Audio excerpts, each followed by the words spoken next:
दोस्तों, स्वागत है आपका मेरे YouTube चैनल इंग्लिश बाबू पर। और आज मैं फिर हाजिर हूँ आपके साथ एक नई स्टोरी लेकर। और दोस्तों, आज की स्टोरी बहुत ही इंटरेस्टिंग है, आपको सुनकर बहुत मज़ा आएगा और यहाँ पर आपको कुछ सीखने को भी मिलेगा इस स्टोरी के माध्यम से। उसके अलावा यहाँ पर मैं आपको हर वर्ड की मीनिंग बताऊँगा और आज की स्टोरी में आपको कई सारे नए इंग्लिश के वर्ड मीनिंग सीखने को मिलेंगे। उसके अलावा जो इसका ग्रामर पार्ट है हम वो भी डिस्कस करेंगे। तो चलिए इसको शुरू करते हैं। और सबसे पहले हम कहानी का टाइटल देखते हैं। कहानी का टाइटल है the earth is splitting. Split का मतलब होता है किसी चीज़ का अलग होना, टूटना या फिर फटना। तो क्या मतलब हुआ? द अर्थ इज़ स्प्लिटिंग मतलब कि पृथ्वी फट रही है। ये इस कहानी का टाइटल है, शीर्षक है। अब मैं इसे पढ़ना शुरू करता हूँ। आपसे रिक्वेस्ट है बिल्कुल ध्यान से सुने ताकि आप इसे अच्छे से समझ सकें। It was hot summer time. क्या मतलब हुआ? कि गर्मी का समय था।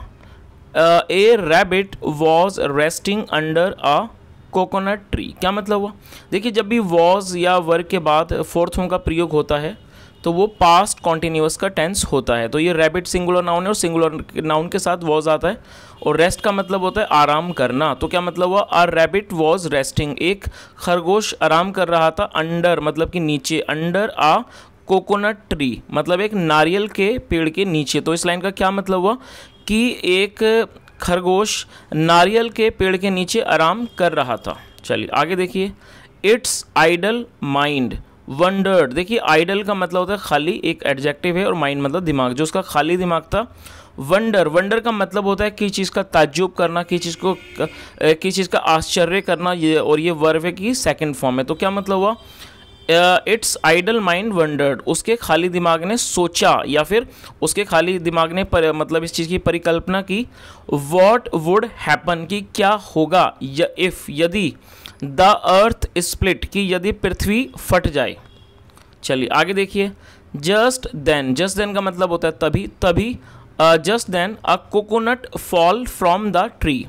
और ये फॉल का मतलब होता है गिरना। तो क्या मतलब? और दोस्तों, ये शायद कोई मिस्टेक है क्योंकि जो स्टोरीज होती हैं पास्ट इंडेफिनिट में होती हैं और पास्ट इंडेफिनिट में सेकंड फॉर्म का प्रयोग किया जाता है। तो आप इसको फेल माने, FELL, ये शायद गलत लिखा हुआ है। तो क्या मतलब हुआ? जस्ट देन तभी a coconut fell from the tree, एक जो कोकोनट था, नारियल था, वो गिरा कहाँ से? फ्रॉम द ट्री, पेड़ से गिरा। एंड और हिट द ग्राउंड, और वो ग्राउंड उसने ग्राउंड को हिट किया, मतलब ग्राउंड पर, ज़मीन पर आके गिरा। With a big third, third का मतलब होता है धड़ाके का आवाज़। तो क्या मतलब हुआ कि वो आके गिरा विद ए बिग थर्ड, एक जोरदार आवाज़ के साथ। The sound made the rabbit jump up. क्या मतलब हुआ कि जो साउंड था उसने, the sound made the rabbit jump up, उससे वो जो रैबिट था वो उछल गया उस साउंड से, उस आवाज़ से। इट गेस्ट, और देख ये जो इट है ये खरगोश के लिए प्रयोग किया जा रहा है। और दोस्तों, मैं आपको बताना चाहूँगा कि जब भी हम किसी एनिमल्स के लिए यूज़ करते हैं प्रोनाउन तो उसके लिए इट लगाते हैं। ये नॉन लिविंग के लिए इट, नॉन लिविंग प्लस जो भी एनिमल्स होते हैं उनके लिए इट का प्रयोग किया जाता है। तो यहाँ पर क्या मतलब हुआ? इट गेस्ड, उसने अंदाज़ा लगाया, दैट की परहैप्स शायद, it was the warning sound की एक चेतावनी की आवाज़ है, चेतावनी की ध्वनि है। ऑफ इम्पेंडिंग अर्थ, इम्पेंडिंग का मतलब होता है कि जब कोई बड़ी आपदा होने वाली हो, जल्दी ही होने वाली हो, उसे इम्पेंडिंग कहते हैं। तो क्या मतलब हुआ? उसने क्या सोचा कि शायद ये जो है एक वार्निंग साउंड है, एक मतलब खतरे की घंटी है, खतरे की आवाज़ है। किस चीज़ की? ऑफ इम्पेंडिंग अर्थ स्प्लिट, ये जो बड़ा जो विनाश है, धरती फटना, उसकी, अर्थ स्प्लिट की। The frightened rabbit ran away, frightened का मतलब होता है घबराया हुआ, जो घबराया हुआ रैबिट था। रैन अवे, वो दूर भागा। वॉचिंग इट रन मतलब कि उसे भागता देखकर अनदर रैबिट आस्क्ड, दूसरे रैबिट ने, दूसरे खरगोश ने पूछा, फ्रेंड, दोस्त, व्हाट हैपेंड, क्या हुआ? व्हाई डू यू रन, तुम क्यों दौड़ते हो? द रनिंग रैबिट सैड, जो भागता हुआ रैबिट था, खरगोश सैड, उसने कहा, फूल मूर्ख, रन फॉर योर लाइफ, अपने जीवन के लिए भागो। If you want to stay alive, यदि आप जिंदा रहना चाहते हो। और दोस्तों, ये जो वर्ड है अलाइव, आप इसे नोट कर सकते हैं, ये एक एडजेक्टिव है जिसका मतलब होता है जीवित या जिंदा। तो उसने क्या बोला कि मूर्ख, रन फॉर योर लाइफ, अपने जीवन के लिए भागो यदि आप जिंदा रहना चाहते हो। If you want to stay alive. The earth is going to split, जो अर्थ है, धरती है, पृथ्वी जो है फटने वाली है। इज़ गोइंग टू स्प्लिट, वो फटने जा रही है। The other rabbit also started running, जो दूसरा रैबिट था खरगोश, ऑल्सो स्टार्टेड, वो भी भागने लगा। ऑल्सो का मतलब भी, स्टार्टेड का मतलब होता है जब कोई काम करना शुरू करे, पास्ट में, पास्ट इंडेफिनिट में है, तो क्या मतलब है स्टार्टेड रनिंग, क्या मतलब है इस लाइन का, दूसरा जो खरगोश था वो भी भागने लगा। चलिए आगे देखिए, आ डियर सॉ देम, एक डियर ने मतलब हिरन ने सॉ, ये दोस्तों सी की सेकंड फॉर्म है सॉ, और कई सारे लोग इसको सा पढ़ते हैं जो कि गलत प्रोनाउंसिएशन है, इसको हमें सॉ पढ़ना है, SAW सॉ, इसका मतलब होता है देखना, और ये सी की सेकंड फॉर्म है सॉ। अ डियर सॉ देम, और देम मतलब उनको, जब एक से ज़्यादा लोग होते हैं ऑब्जेक्ट में।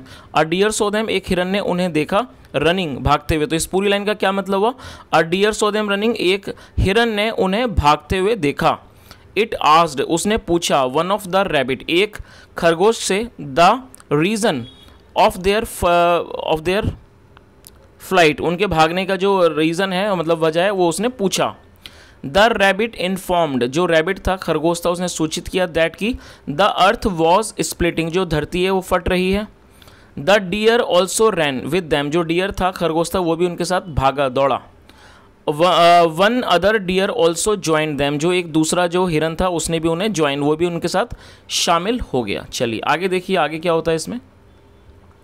The racing rabbits and dears arouse the curiosity, arouse का मतलब होता है बढ़ा देना। जो ये रेसिंग रैबिट मतलब ये जो रैबिट्स थे खरगोश थे और जो डियर्स थे मतलब कि हिरन, अराउज उन्होंने बढ़ा दी द क्यूरोसिटी, उत्सुकता। तो इस लाइन का क्या मतलब हुआ कि जो ये भागते हुए जो ये खरगोश और जो हिरन थे उन्होंने उत्सुकता को बढ़ा दिया।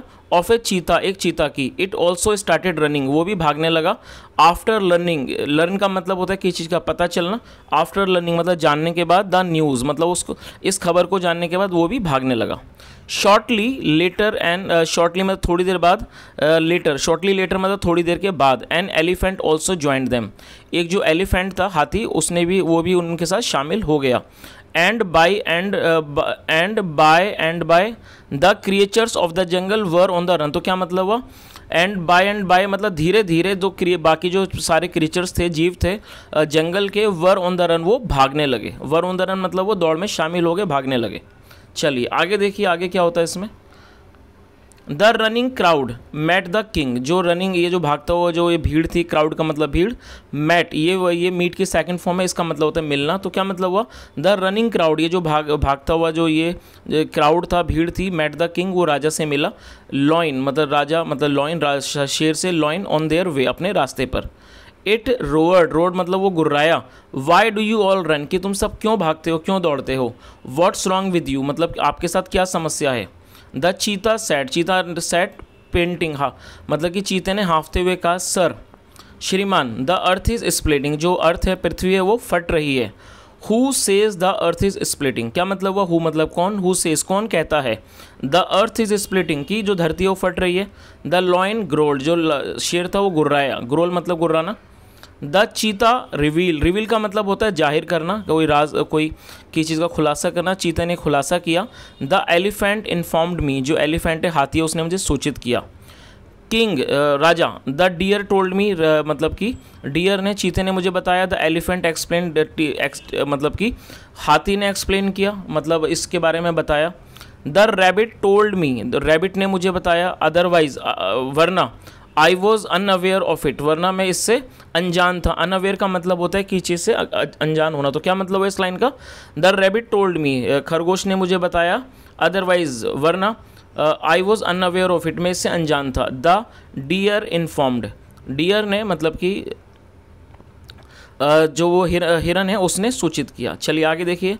The lion asked the rabbit, lion ने, राजा जो लॉइन था, शेर था, उसने रैबिट से पूछा। टेल अस, हमें बताओ। How did you know that the earth was going to split, कि तुम कैसे जानते थे कि जो धरती है वो टूटने जा रही है, वॉज गोइंग टू स्प्लिट, फटने जा रही है। आगे देखिए। I seen with my eyes, okay दोस्तों ये भी एक मिस्टेक है, यहाँ पर इसको सॉ होना चाहिए क्योंकि पास्ट इंडेफिनिट का वाक्य है, तो आप इसको सॉ की तरह लें, SAW saw. I saw with my eyes मतलब मैंने अपनी आंखों से देखा, ओ किंग राजा। तो रैबिट क्लेम्ड, रैबिट ने, क्लेम का मतलब होता है दावा करना और ये सेकंड फॉर्म है। तो क्या मतलब हुआ इस लाइन का कि खरगोश ने दावा किया कि मैंने अपनी आंखों से देखा। वॉट डिड यू सी, आपने क्या देखा। द लॉइन इंक्वायर्ड, राजा मतलब जो शेर ने पूछताछ की। I was sitting under A coconut tree, मैं बैठा हुआ था कहाँ पर? अंडर ए कोकोनट ट्री, एक नारियल के पेड़ के नीचे। देन फिर I heard an explosive sound, explosive का मतलब होता है धमाका।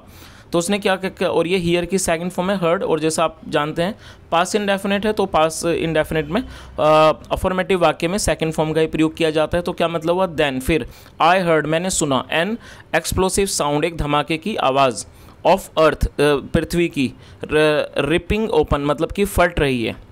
इट फ्राइटेंड मी, उसने मुझे डरा दिया, and I rain for my life, और मैं अपने जीवन के लिए भागा। द रैबिट रिपोर्टेड, रैबिट ने रिपोर्ट किया मतलब रैबिट ने इस चीज़ की खबर दी। द लॉयन सैड, शेर ने कहा, टू द क्रिएचर्स, उन प्राणियों को, स्टे हेयर, यहीं रुको, टिल आई कम बैक, जब तक मैं वापस आता हूँ। डोंट पैनिक, घबराना मत, I will go with the rabbit, मैं रैबिट के, मैं खरगोश के साथ जाऊंगा। टू प्रोव मतलब जांच करना, जांच करने के लिए, द मैटर, इस मामले की। तो उसने क्या कहा उनसे कि आप घबराना मत, मैं रैबिट के साथ जाऊंगा इस चीज़ की जांच करने की, इस मामले की जांच करने के लिए। ठीक है, आगे देखिए। एज यू ऑर्डर किंग मतलब जैसा आपका आदेश राजा। द क्रिएचर सेट मतलब जो क्रिएचर्स थे, जो प्राणी थे, उन्होंने क्या कहा कि जैसी आपकी आज्ञा।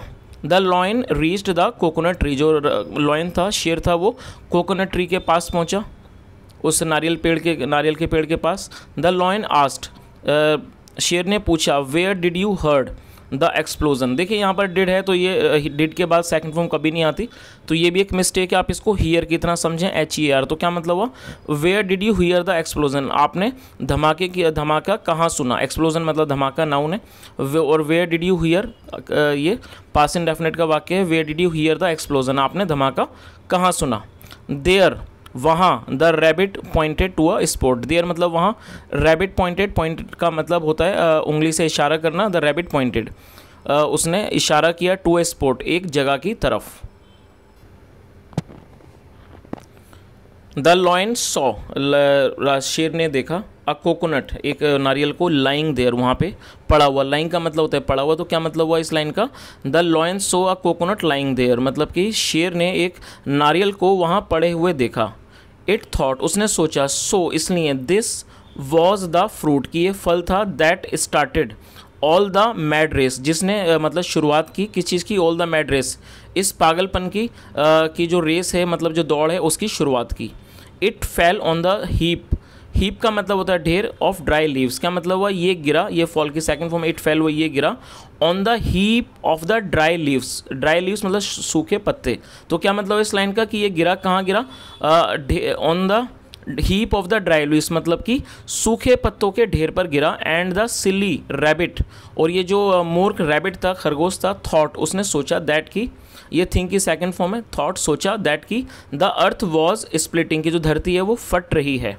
The product of rabbits mind, product का मतलब उत्पाद, तो क्या, और ये एपेस्ट्रोफियस का मतलब काके की, तो क्या मतलब हुआ?